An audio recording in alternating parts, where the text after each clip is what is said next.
To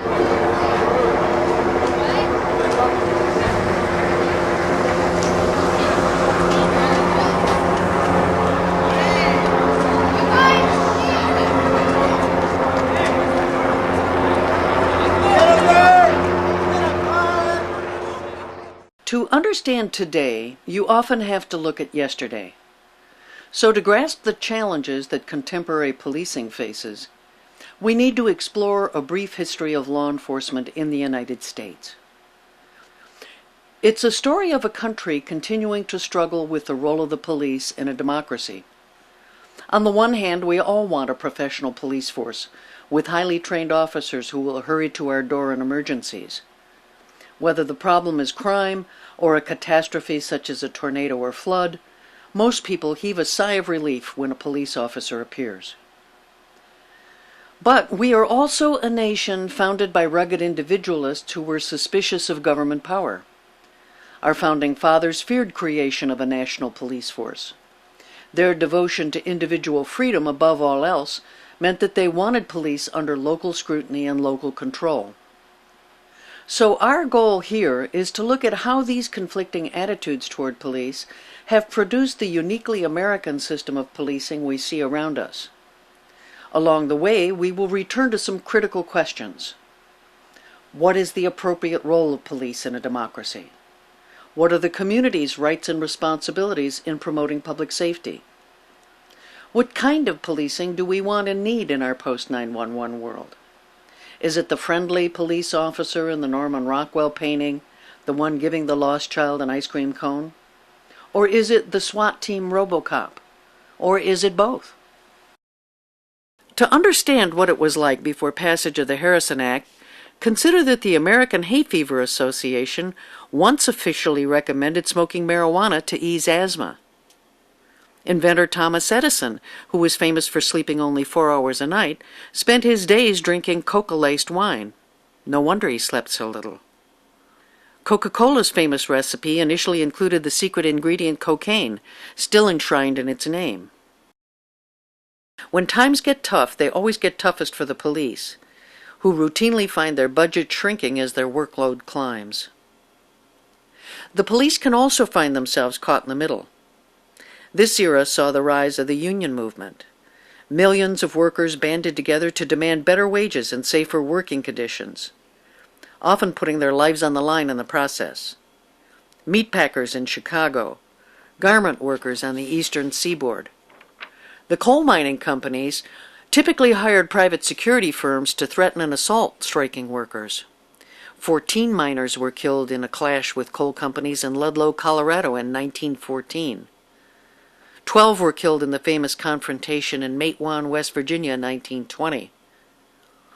In Matewan, local police chief Sid Hatfield was hailed as a hero. He stood with the miners when they attempted to face down the coal company goons. The technological revolution in transportation and communication dramatically changed police work. The invention of the automobile, the telephone, and the police radio helped modernize and professionalize the police. With the advent of these new tools, it no longer made sense to have an officer walking around a neighborhood unsupervised. With these new technologies, police managers could instead deploy their officers like pieces on a chessboard.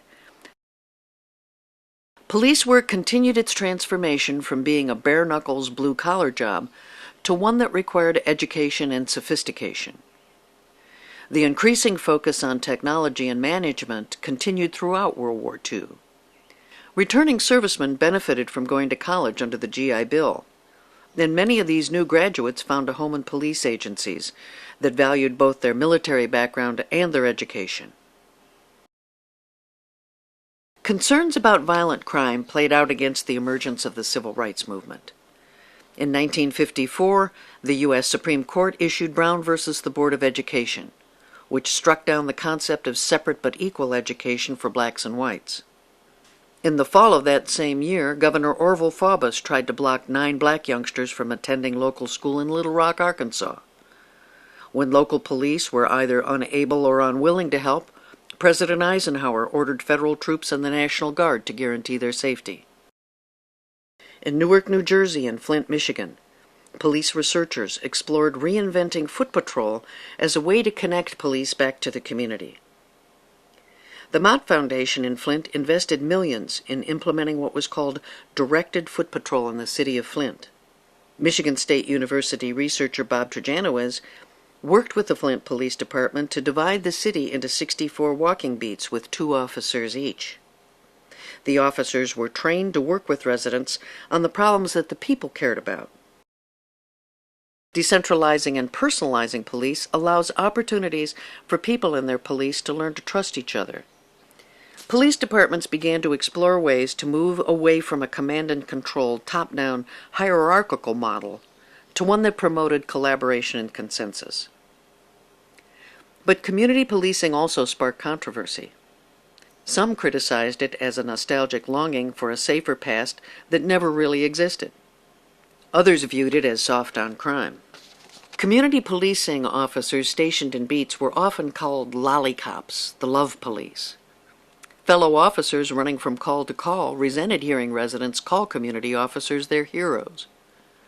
Dealing with internal backlash became a major issue in community policing. The police role is now expanding into renewed efforts at intelligence gathering. Local police are also expected to develop plans to keep their communities safe from nuclear, biological, chemical, and conventional attacks, and to deal with them if they occur. There must be one policing for everyone, no matter their race, gender, sexual orientation, ethnicity, religion, or beliefs. Police in our society are given enormous power and discretion, up to and including the use of deadly force. Along with that power and authority comes the responsibility to treat everyone with the same level of respect and concern. As the late Bob Trejanowes always said, until we are all safe, no one is truly safe.